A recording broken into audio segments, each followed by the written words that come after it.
నమస్తే, welcome to ASP9 news. పరీక్షలు అంటే విద్యార్థులకు ఒక రకమైన ఉత్సాహం మరియు కొంత భయం. ఎవరైతే కొంత బాగా చదువుతారో, బాగా చదివి ప్రిపేర్ అయి ఉంటారో వారికి ఎగ్జామ్స్ అంటే చాలా ఉత్సాహం. ఎప్పుడెప్పుడు రాయాలా ఎగ్జామ్, ఎప్పుడు ర్యాంక్ కొట్టాలా, ఎప్పుడు ముందు మన ప్రతిభ ముందు బయట పెట్టాలా అనే ఉద్దేశంతో చాలా మంది విద్యార్థులు చూస్తుంటారు. కొంతమంది ఏమో భయంగా చదవని వారు కొంత భయంగా చూస్తున్నటువంటి పరిస్థితి. అయితే ఈ మధ్యలో పరీక్షలు అంటేనే చదివిన వారికి కానీ చదవని వారికి కానీ ఇద్దరికి భయపడే విధంగా ఉంటున్నాయి. ఎందుకంటే పేపర్లు లీకేజ్, పేపర్లలో అవకతవకలు, వీటి మీద విద్యార్థులు చాలా భయాందోళనకు గురవుతారు. అసలు భారీ అవకతవకలు ఎగ్జామ్స్ లో జరుగుతున్నాయి. అసలు ఎందుకు ఈ ఎగ్జామ్స్ అనేవి ఈ అవకతవకలకు లీకేజ్కి కారణం అవుతున్నాయి? అసలు ఎవరి తప్పు, ఎవరి లోపం? అసలు వీళ్ళు విద్యార్థుల భవిష్యత్తుతో ఆడుకోవడానికి వీళ్ళకు ఏం హక్కు ఉంది? అసలు ఏం హక్కుతోటి వీళ్ళు విద్యార్థుల జీవితాలతో ఆడుకుంటున్నారు? అసలు ఈ మధ్య చర్చల్లో బాగా హాట్ టాపిక్ గా ఉన్నటువంటి ఎగ్జామ్ ఏదైతే ఉందో నీట్ ఎగ్జామ్. అసలు నీట్ ఫ్యూచర్ ఏంటి? ఈ ఎగ్జామ్ ని రద్దు చేస్తారా, లేదంటే ఈ ఎగ్జామ్ లో ఇచ్చినటువంటి రిజల్ట్స్ ని కొనసాగిస్తారా?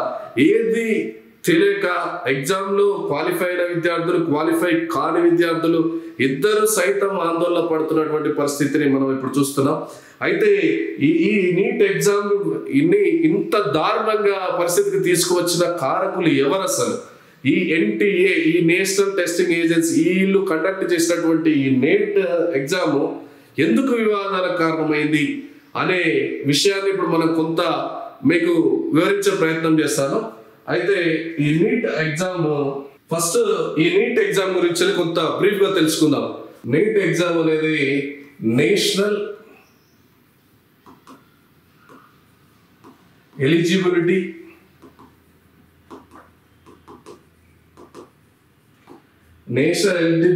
Cum entrance test. అయితే ఇది వచ్చేసి 2006 ఆల్ ఓవర్ ఇండియా వరకు. అయితే 2013లో ఇది ప్రారంభించినప్పటికీ ఆల్ ఓవర్ ఇండియాలో మాత్రం 2006 మే నుండి మొదటి ఎగ్జామ్ కండక్ట్ చేసింది. ఆల్ ఓవర్ ఇండియాలో అంతకుముందు మనకు వెబ్సైట్ ఉంటుండే రాష్ట్రాల వైడ్ గా. మనకు తెలుగు రాష్ట్రాల్లో వెబ్సైట్ కండక్ట్ చేస్తుండే, దాని ద్వారా MBBS సీట్ కి సెలెక్ట్ అవుతుండే. ఈ నీట్ ఎగ్జామ్ ద్వారా MBBS, BDS మరియు ఆయుష్ లాంటి కోర్సులకి దీని నుంచి ఎంట్రన్స్ టెస్ట్ ఏ రాష్ట్రాలకు ఆ రాష్ట్రాలకు సపరేట్ కాకుండా దేశం మొత్తానికి కలిసి ఒకటే ఎగ్జామ్ పెట్టాలన్న ఉద్దేశంతో ఈ నీట్ ఎగ్జామ్ ని తీసుకోవడం జరిగింది. అయితే ఈ నీట్ ఎగ్జామ్ ని కండక్ట్ చేసేది NTA, నేషనల్ టెస్టింగ్ ఏజెన్సీ ద్వారా ఈ ఏజెన్సీ కండక్ట్ చేస్తుంది ఈ ఎగ్జామ్ ని. నేషనల్ టెస్టింగ్ ఏజెన్సీ ఈ సంస్థ దీన్ని కండక్ట్ చేస్తుంది ఈ ఎగ్జామ్ ని.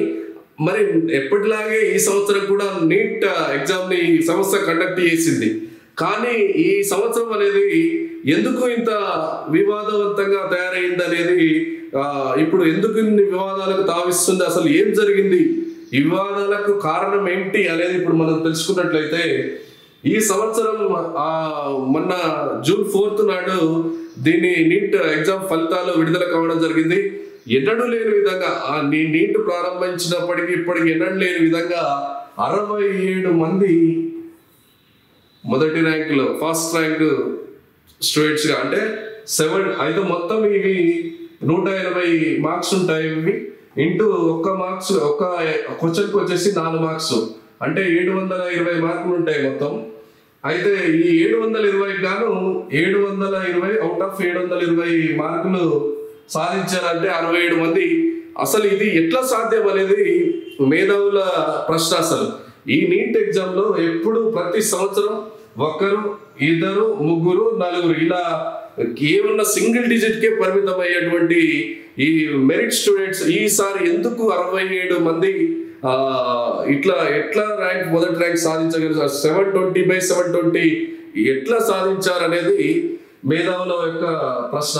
అయితే ఇంకొకటి వచ్చేసి హర్యానాలోని ఒక సెంటర్ లో ఏకంగా 8 మంది సీరియల్ నెంబర్స్, సీరియల్ 1 ఇట్లా సీరియల్ ఆర్డర్ నెంబర్స్ లో 720/720 ఒకటే సెంటర్ నుండి 8 ర్యాంకులు రావడం అనేది పెద్ద హాట్ టాపిక్ గా మారింది యాక్చువల్లీ.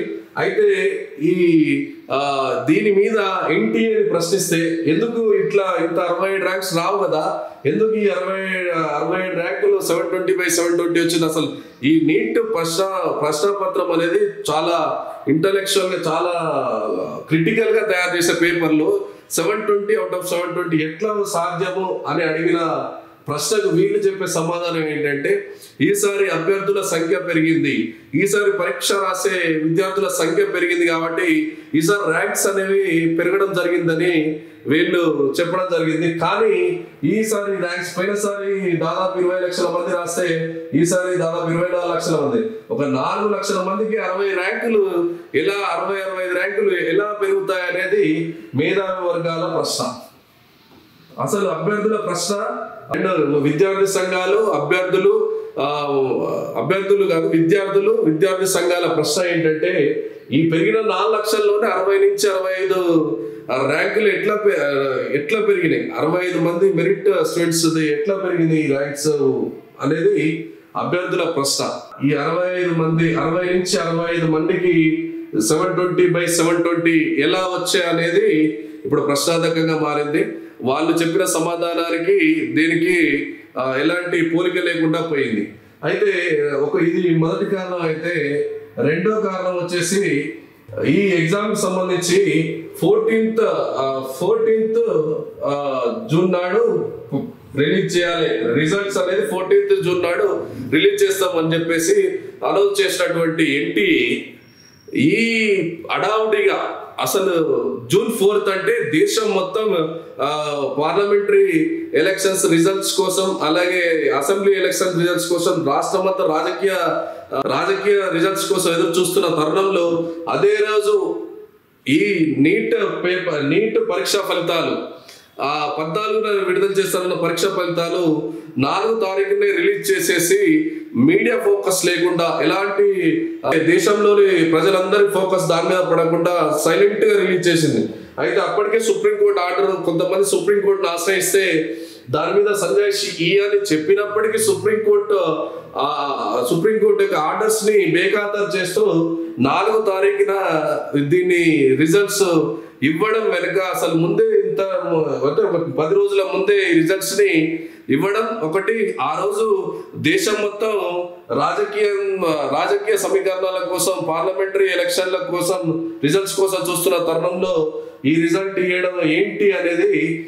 మూడో ప్రశ్న వచ్చేసి, ఇప్పుడు 180 క్వశ్చన్స్ ఉన్నాయి, ఇంటూ ఈచ్ క్వశ్చన్ కి 4 మార్క్స్, అయితే మొత్తం 720 మార్క్స్ ఉంటాయి. అయితే మొత్తం 720 మార్క్స్. అయితే మైనస్ మార్క్స్ వచ్చేసి ఏదైనా ఒక ప్రశ్న మైనస్ ఉందనుకోండి, దానికి ఒక మార్కు మైనస్ ఉంటుంది. అయితే ఇందులో 180 క్వశ్చన్స్ ఉంటాయి, ఇంటూ ఒక క్వశ్చన్ కి 4 మార్కులు, మొత్తం 720 మార్క్స్ ఉంటాయి. అయితే 720 మార్క్స్ ఉంటాయి. అయితే ఒక ఏదైనా ఒక ప్రశ్న తప్పుగా రాసినట్లయితే వాడికి ఒక మార్కు మైనస్ అవుతుంది, అందులోంచి మైనస్ మార్క్స్ ఉన్నాయి అన్నట్టు. అయితే ఒకవేళ ఒక అభ్యర్థి ఒక క్వశ్చన్ ని తప్పుగా రాసిండు అనుకోండి, లేదంటే 179 క్వశ్చన్లకి ఆన్సర్ చేసిండు ఒక అభ్యర్థి, ఎన్ని మార్కులు వస్తాయి? 179 ఇంటూ 4 వచ్చేసి ఎంత? 716 మార్క్స్ వస్తాయి. ఒక అభ్యర్థి ఒక క్వశ్చన్ రాయలేదు, 180 క్వశ్చన్లలో 179 క్వశ్చన్లు మాత్రమే రాసిండు, కరెక్ట్ సమాధానం చేసిండు, ఎంత వస్తాయి? 716 మార్క్స్ వస్తాయి.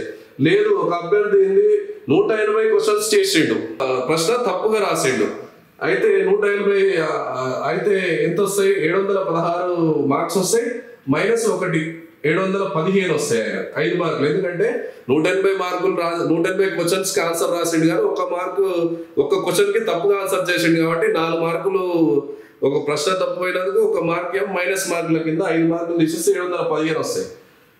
అయితే విచిత్రంగా ఏంటంటే ఈ 715 అన్నా 716 అన్నా లాస్ట్ కు రావాల్సినటువంటి మార్కులు, లేదంటే ఇది దాటితే 720 మాత్రమే రావాలి అభ్యర్థి. కానీ ఇక్కడ వచ్చేసి 717, 718 719 మార్కులు రావడం జరిగింది. అసలు 717 18 19 మార్కులు ఎలా వస్తాయి అనేది ఇప్పుడు పెద్ద ప్రశ్నార్థకంగా మారింది. 700 వస్తేనేమో ఒక మార్క్ తక్కువ, ఒక ప్రశ్న తక్కువ రాసి ఉంటే 717 మార్కులు రావాలి, 16 మార్కులు రావాలి. లేదు ఒక ప్రశ్న 180 ప్రశ్నలు రాసిండు, లేదు ఒక ప్రశ్న తప్పుగా రాసిండు దాంట్లో అంటే 715 మార్కులు రావాలి.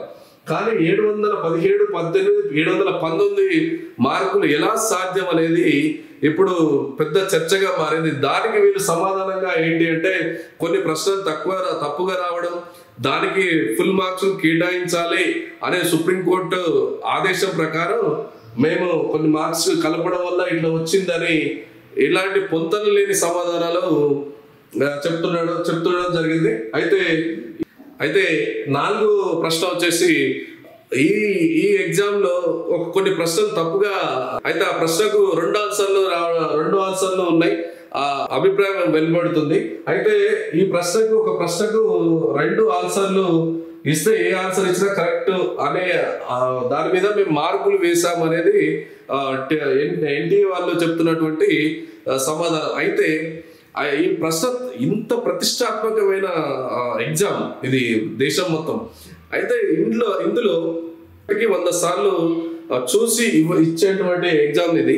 అయితే ఎందుకు ఇట్లా ఒకవేళ తప్పులు దొరికినప్పటికీ ఈ ప్రశ్న అనేది ఎలిమినేట్ చేయాలి, ఈ ప్రశ్నని ఎలిమినేట్ చేయాలి తప్పితే ఈ ప్రశ్నకు మార్కులు ఇవ్వడం వల్ల ఈ ప్రశ్న తప్పు అని వదిలిపెట్టిన వారి పరిస్థితి ఏంటి?